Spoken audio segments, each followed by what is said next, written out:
Pardon me coming through. Sorry. You're at the grocery store, cart half full, weaving through the aisles like it's a mild obstacle course. You brush past someone, barely, just a whisper of contact, and before they even glance your way, out it comes. Sorry, my bad.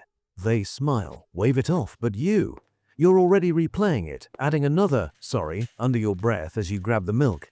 It's automatic, this reflex, like hitting the brakes at a yellow light. Or maybe it's you at a group dinner, piping up with sorry for the wait when the server brings the check, even though everyone else is chatting away.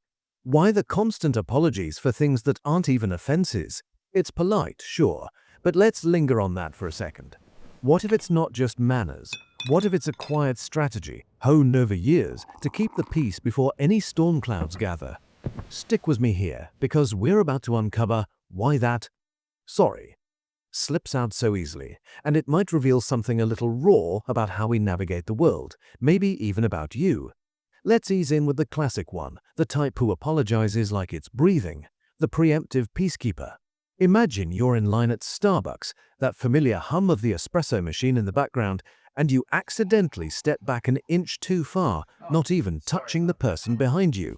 "Oh, sorry about that," you mutter, shifting forward with a quick smile. They hadn't noticed, but you did, and now the air's cleared. Or so it feels. This isn't random, it's like your brain's radar, scanning for any blip that could spark tension. Psych folks might nod to something called the fawn response. Think of it as the fourth F after fight, flight, freeze, where you soothe and placate to dodge conflict altogether. It starts subtle, maybe from those early days when raised voices meant trouble, so you learned to smooth edges before they sharpened. Now, it's second nature. Apologize first, stay likable, keep everyone calm. And yeah, it works in the moment. You're the easy one, the non-issue. But if you're catching yourself doing this over coffee runs or casual chats, maybe that's the pattern whispering hello. Then there's the social smoother, the one who turns every gathering into a apology tour. Picture a backyard barbecue, burgers sizzling, laughter floating around, and you spill a drop of soda on the picnic table. Not on anyone, just the wood. Sorry, let me clean that up, you say, grabbing napkins like it's a crisis. Friends chuckle, no big deal, but you're already wiping furiously, tossing in another, my fault, for good measure.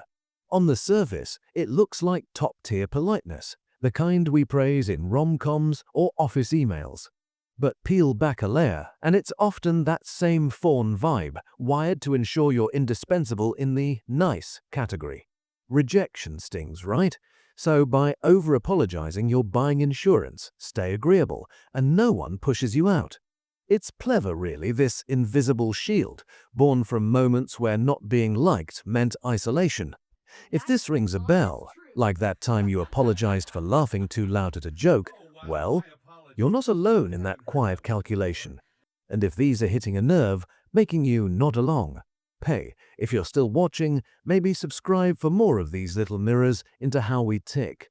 Or comment below, what's your go-to sorry moment? Alright, moving on. But here's the twist, the one that upends what we usually think. We assume constant apologizers are just overly nice or lacking backbone, right? Like, they're so sweet, but come on, stand up. Except, it's often the exact opposite, not weakness, but a hyper-vigilant strength, a defense mechanism masquerading as meekness. Think about that coworker in a meeting, you perhaps, who jumps in with, sorry to interrupt, before sharing an idea that's actually spot on. Everyone else barrels ahead without preamble, but you? That preface keeps you safe, likable, unthreatening.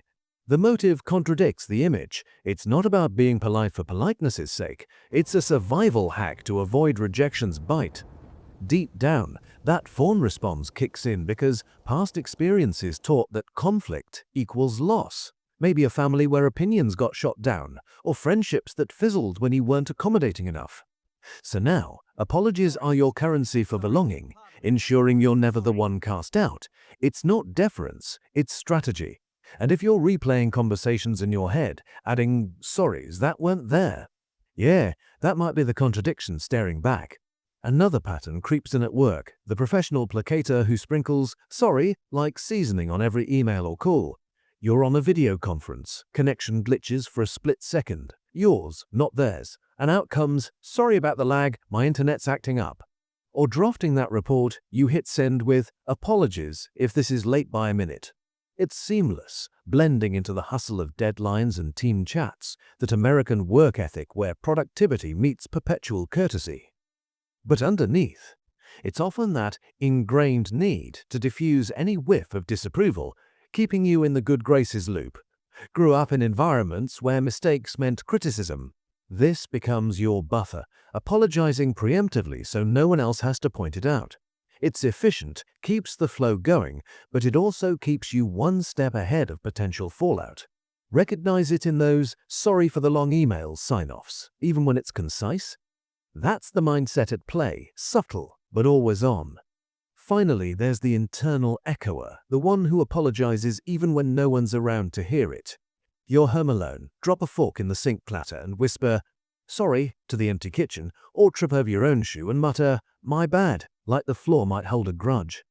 It's quiet, almost comical in its solitude, but it's the fawn response turned inward, practicing that likability on yourself. Why? Because the habit runs so deep, it's become the default narration for any imperfection, real or imagined. Maybe from years of external pressures, social media likes, therapy, speak about self-compassion that ironically highlights flaws, or just that "I'm fine." Energy we all carry, where admitting a slip feels like inviting judgment, even from the mirror. It's not dramatic, it's habitual, a way to self-soothe before self-doubt creeps in. And if you're catching those solo "sorries" in your day-to-day, interesting how it sticks, isn't it? Let these settle for a moment as we wind down. Which one felt a tad too spot on? The preemptive type, the social smoother, the strategic twist, the work placator, or that internal whisper? When did that "sorry" start feeling less like a word and more like a reflex, a quiet bid for safety? It's oddly human, this dance we do to stay connected, even if it means bending a little too far. No big revelations, just notice it next time it slips out, over something small, like bumping an elbow or sending a text.